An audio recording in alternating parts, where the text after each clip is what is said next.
It's Fellonius, and it's time for a little yap again. Well, I'm talking about trust. Yes, I'm also thinking about the situation I am in at the moment with total distrust of my company, the one that I work for. But it's not only that. Trust is a very, very important thing to me. I have a lot of problems trusting people easily. It always takes some time, and I am grading my trust some sort of. How well do I need that trust? That's probably the level I need it. And so if I really want a warm friend that I really can trust, I go for one person. There is no way I can have 10 trustworthy friends that are on the same level, because that is too much work. So some people I trust more, some people I trust less. I think that's mostly likely for all of you out there. However, trust is easily gained, say some, but I say it's easily lost as well. Now, where do the trust really start to be lost?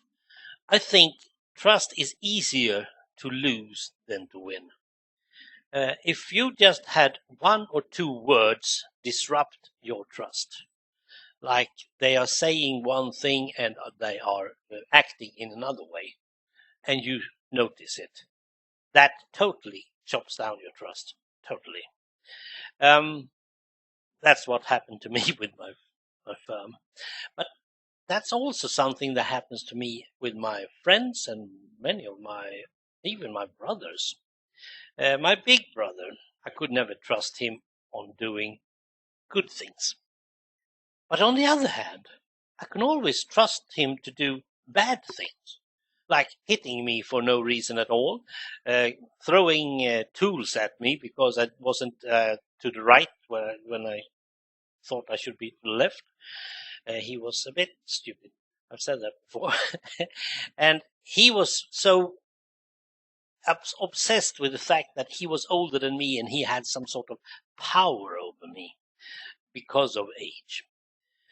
On the other hand, my little brother, I could probably trust to death, up to a point.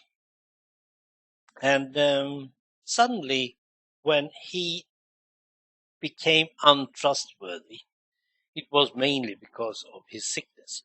So I could understand why he suddenly couldn't make those decisions. He couldn't help us. He couldn't even be pleased that we had a son, that he had a nephew, because his world was totally falling apart as well. So, of course, suddenly we couldn't trust him to help us with anything, which we could before, because he was 100% like that. Unless he was drinking, because then he was totally off. And that really struck me. That was one of the toughest things that I have experienced with my family. When my father, on the other hand, I've never trusted him. Not really. I think I started to trust him after his death. A strange thing. But this distrust, or should I say, I'm not totally sure if you can say distrust, this reversed trust has actually got me through a lot of good things as well. I have a friend. He lives, well, I don't know, 10 miles, 20 miles north of me. We don't see each other that much. We go, sometimes he's down here and sometimes up there and I'm up there. And we have good meal and talk and laugh and have a lot of good things.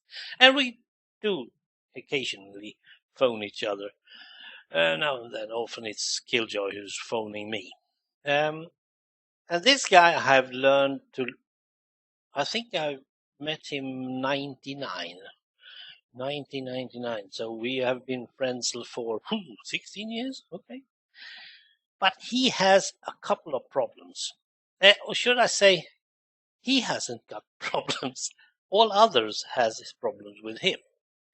First of all, he can just stop and say, I can't help you. With this particular problem, I cannot help you. But, I would say then, but I need your help. I need your wise brain. I need to get your opinion on this. And he just says, no, sorry, I can't do that. And the first time that happened to me, I said, what? I trust in you. I trust that you can help me. Well, I'm sorry, he said. I can't. I cannot stand on two sides at the same time. I cannot do that. I just don't. And I said, okay, yeah, well, that's okay. I can understand that, because it had to do with a third person. Yeah, okay. But I realized that this wasn't the first time, actually, because he had dropped out on me several times. And nowadays, I trust him to not be trustworthy at all. But he's a fun company, and we always have a laugh or two whenever we meet or talk. So I trust him to be a good, chatty person. He should probably do some yapping as well. I think that, because he has some wise thoughts of his own. But trust him? No, I can't trust him. Not the way I can trust, like, say, my son's mother. I can trust her into death, totally. There is nothing she won't do. She would help me, even if it will kill her, she will help me. I know that.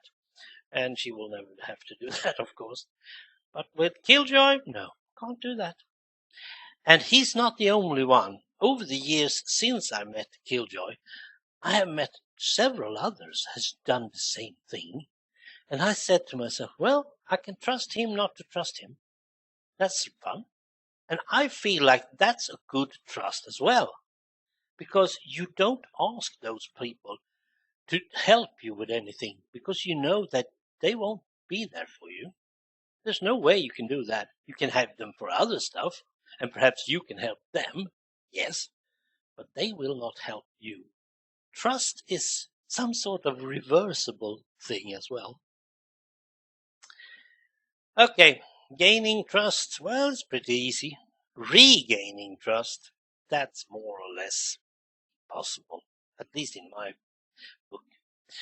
Well, we'll see how things turn out. Trust is important, and somehow it's funny. Yeah. Thanks for listening.